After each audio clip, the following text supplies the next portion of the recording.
Hi, so my name is Nav and I'm working as an Android developer at Manuvie since last 2 years.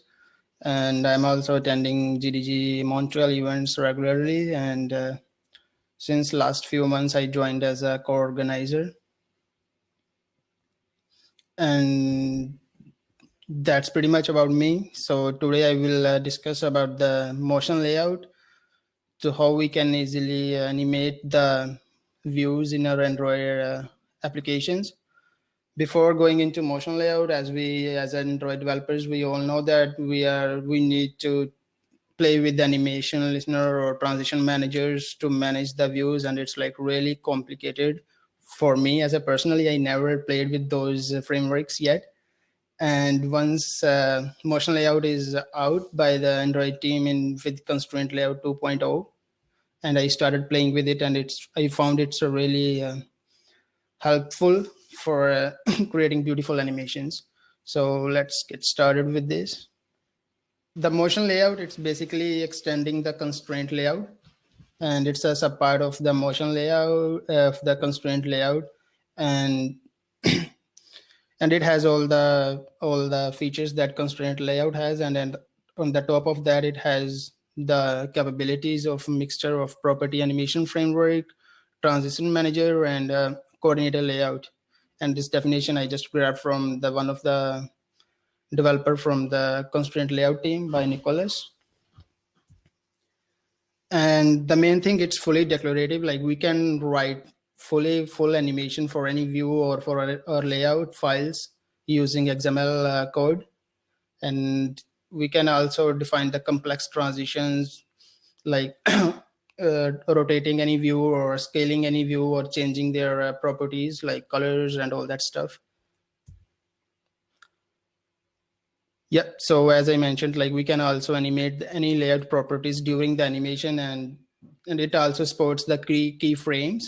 So as the animation goes through, we can define like at which particular frame number we want to perform something. So let's say at frame number 10, I want to change any attribute like scaling the animation, scaling particular view, or changing their background color, or whatever, what are like any other properties of that particular view. And these are the main components that are required, like the transition and start constraint set, like from where we want to start our animation, and then we have end constraint set, and it defines where we need to end. So let's say we want to start from particular constraint, like from top to the top, and then we want to end our animation at the bottom. So we can define those constraints in these two fields. And motion layout, where we define our animation, the file is called a motion scene, and this is called, it's an object. It describes how our motion layout should animate. So we define all the properties like constraints and keyframes or key attributes, everything in this file, and it lies under the XML folder in resources. And it has transition and start constraint set and end constraint set, and all these things are optional, like the key position attribute, key trigger, key cycle. I will cover a few of those in this talk. And the most important, and I like it most, the motion editor. So before motion editor, if we want to play with motion layout, we write the code first, and then we rerun our app, and then we check if it works fine or not. But with the motion editor, they provide us a really cool, helpful feature that we can play play itself within the IDE without redeploying our apps again and again. We can just change any properties. We can set any properties through the IDE, and then we can simply play it via our IDE and see if it works fine or not, and we can change it as per our requirements. So yeah, that's a little bit a brief description what we are going to do. So I have these two animations. So first one is like this. You can see like some of the apps have those issues, like they have multiple buttons, and when you click on fab, they will expand. And then I have the second one. I just added different properties like keyframe set and all that stuff. So this is all about the little bit description for the motion layout. So now I will show my code base, and we will go from there.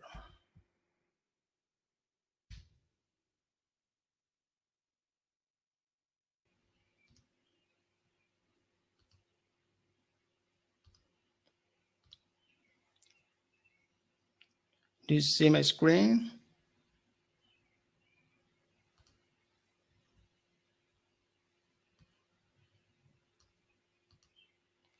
Yes. So this is the sample app that I just described in the first demo, like what we are going to play, and it's the animation in there. So I will start with going through the code, how we are going to play with it. So just a second, let me manage these windows because it's really hard right now. Just a second.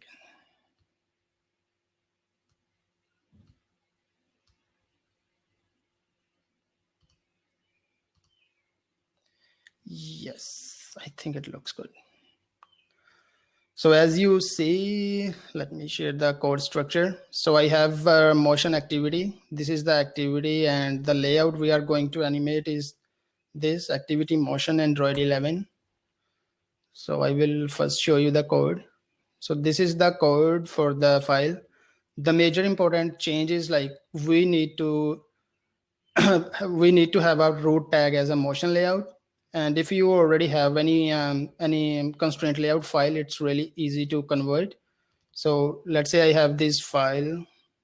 So it has constraint layout as a root tag. So if you go to the design mode and you just right click, you can get the option like convert to motion layout. So let's hit that and we're going to convert it.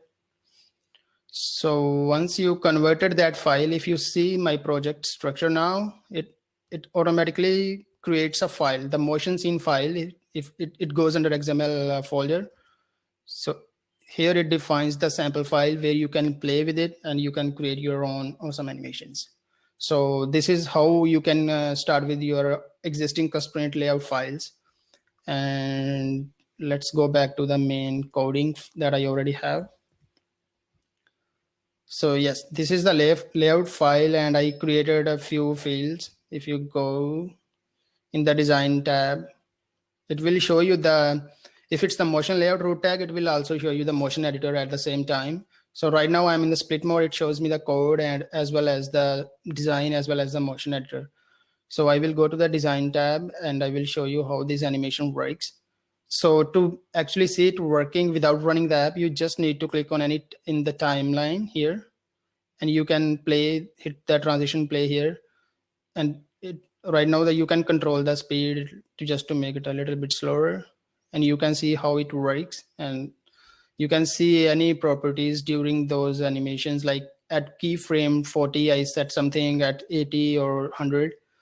And there are few properties, like these are called the constraints, like this is constraint start and this is constraint end.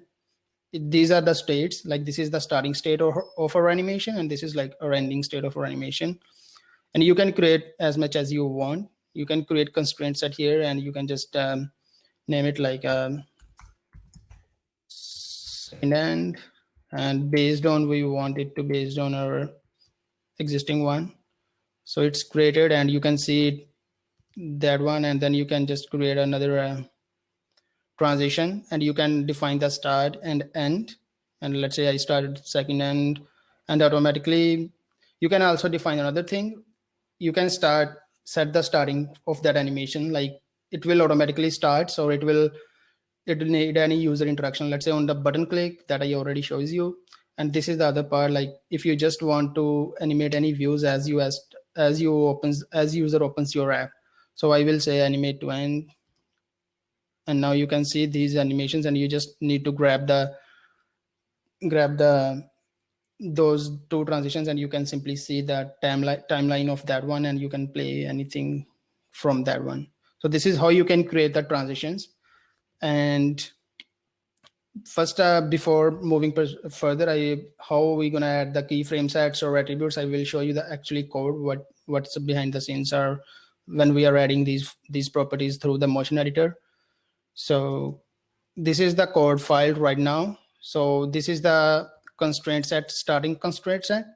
And I created constraints for my buttons, like episode 7, there are 3 buttons, episode 8, 9. And then I have another constraint set, which is the end state of my animation. And I added just constraints and their width and height and their margins. You can do whatever, like they can create any, they contains any custom attributes too, if you want to change something like their background and all that stuff. And then in the major component is the transition, where we define the things. So here I defined like on click of episode button 8. So if you click on episode button 8, that transition will triggers the it will start animating the views that are you defined in the starting state and the ending state. And the next part is the keyframe set. It has many things that I already describes you. Here I only added a key attribute and key position. They basically look same, but the major difference is like key attribute, it plays with the properties of the animation, like background color or scale or position, like during the path if you want to change. And the position is like when we need to change the position of during the we need to change the position of our elements. So yes, these are the two this is a major difference between both those key attribute and key position components. And this is our file, and as you see, I set the attribute here like alpha. There are many, so you don't need to remember. You can just go through the docs, or you can find whatever you want if you want to set visibility or whatever. So right now I set the button, which is called episode 7. I said like when the frame position is ready, set its alpha to 0.2. So in the animation, if you saw earlier, it's like a little bit fading, and that's like at 40 I set its position like path relative. So there is a key position type that you need to define, like with which context you want to change its position. So I defined as a parent, but there are 3 options. Like another one is path relative and the delta relative. So you can learn more about those on the MotionLayout docs.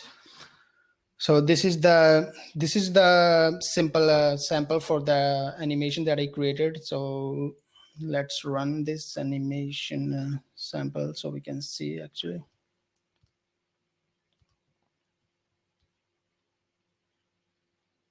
Yes, it's here. So you can see more clearly. So I'm running the app for the button thing. Like when you tap on the button and it will extend other 3 buttons, and you can define all those in that scene file, or you can edit through the motion editor that I showed you earlier. So right now it's building, it's taking a bit time.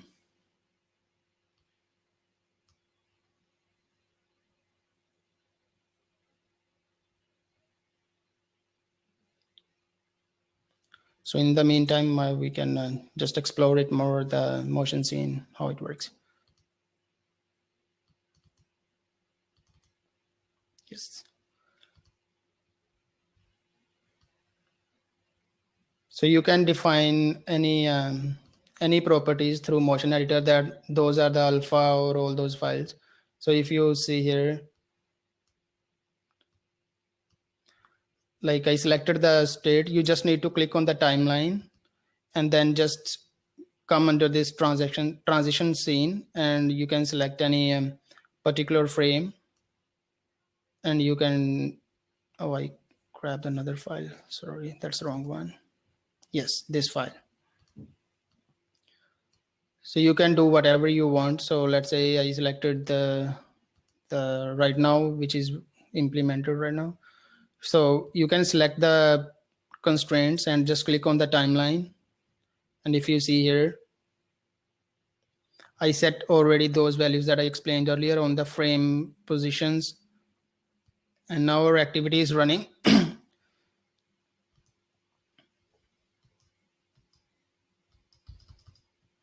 Oh, that. Oh, I think the emulator is not working properly. Let's run it again. So yeah, so let's say if you want to add any property from this motion editor rather than going through the code. So I selected the frame, and you click on this little icon, and you get these 5 options here. You want to add key position, key attribute, or key trigger, or key cycle. So if you want to add key attribute, it will pop up another window where you can select the ID or tag. So let's say we select the button episode 8 and its position, or if you want to select, these are the options for attributes like scale, translation, rotation, alpha, elevation. So whatever you want to select, you just need to select and add. And once you add it, it will shows here. And you can see here at that frame 100, I selected that one. If you selected this one, it says alpha 0.5 at that particular frame. So you can change values within the motion editor rather than writing your code by your hand.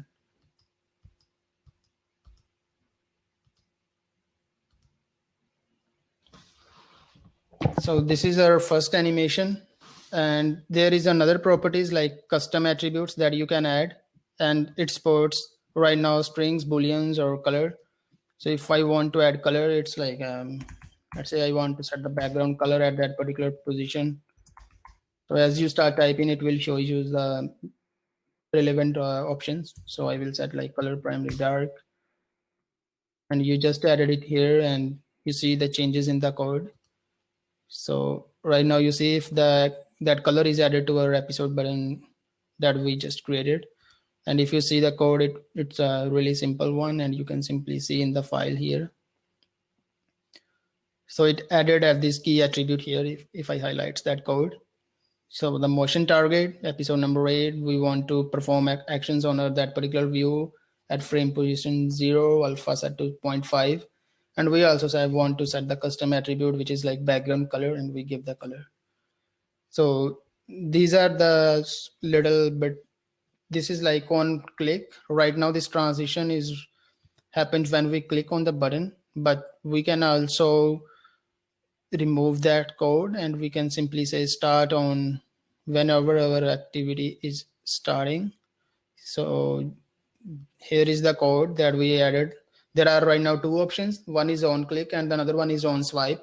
So if you have any, let's say, recycler view or scroll bar, and you want to animate something when you're scrolling those components, or even if any other components you want to perform any animation using on swipe, you can use, instead of on click, you can use on swipe. So let's remove this on click, and we will say auto transition, and these are the options, animate to end. So I think that's fine with us.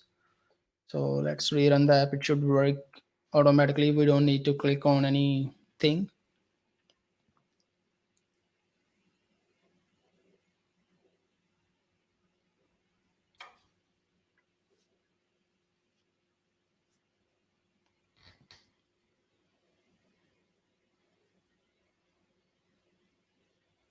So you see, I didn't touch any, like I didn't perform any interaction. So it will automatically jumps to the end. And this is all done through the motion editor and little bit playing with the scene file. And there is also another things that you can do, but right now I just have the code. So if you want to listen to the states, so this is we can set the transition listener on it. So let's say we want to perform anything, like let's say we have splash screen, it has some animations, and after that animation is completed, we want to go to the landing page. So let's say you have Twitter, and you can just having your splash activity, you can easily implement that with the motion layout. And when that transition is completed, you can simply start your activity or whatever you want to perform after that animation is finished. So this is the first animation. Let's go to the second example that I have.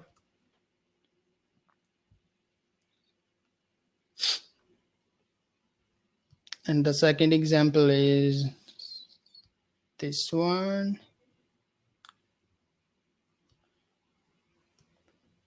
So I created this animation, and it has different properties. So if you see, I set a lot of properties on the timeline, like at 50, 60, 40, 30, all that stuff. So you can, same I already explained you, like you can add any of these. The key cycle and key time cycle, they are based on the, like you can define, they are both same, but the one is based on the key time cycle, it's based on the time, and the key cycle is based on the frames. So without wasting any time, I will show you the code of this one.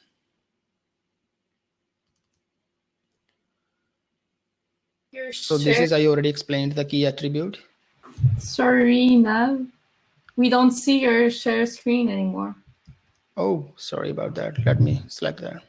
That's bad. Thanks.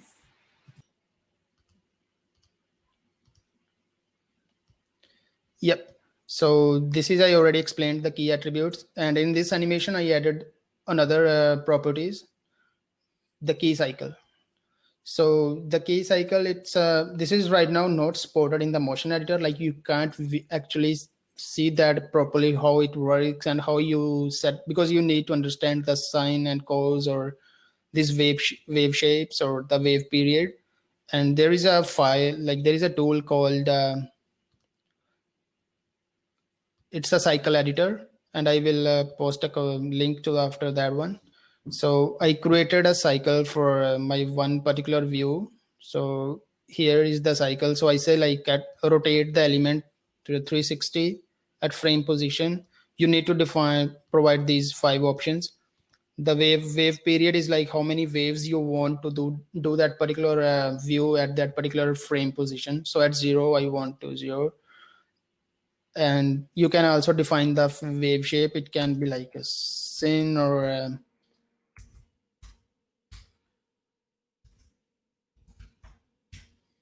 so these are the options, bouncy or square or triangle or whatever you want. You can just select yours.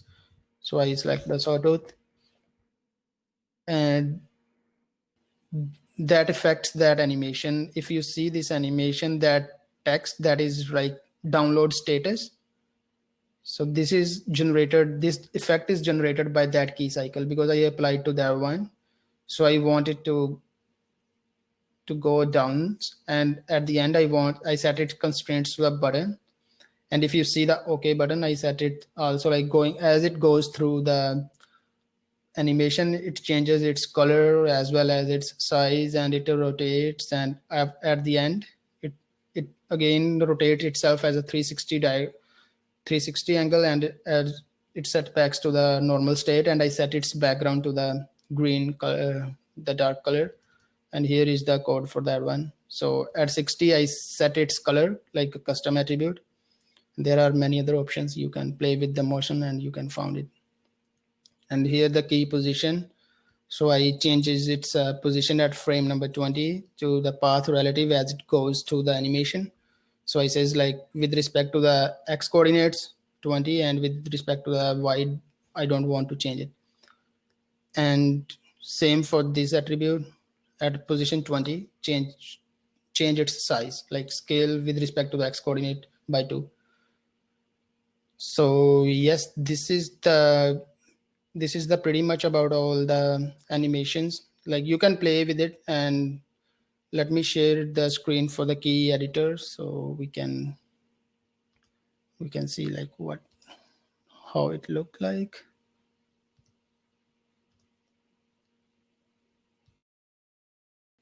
So you see my screen? Yeah. So this is the cycle editor, and here you can easily see the animation that cycle's created, and you can easily use this in your animations with the combination of motion layout as a part of the motion layout.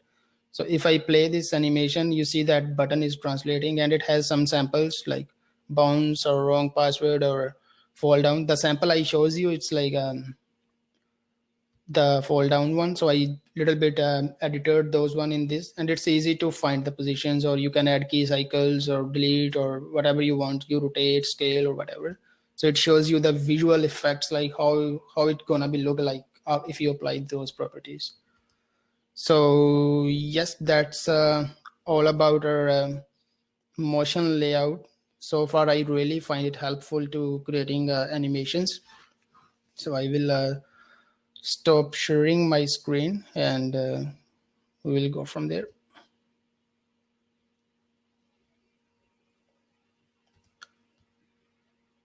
Yes, so that's a little bit of brief introduction to the motion layout, how we can easily create awesome animations in Android using this. And it's in ConstraintLayout 2.0, which is still in alpha. Right now it's a release candidate, I think 8, and it's soon going to be a stable.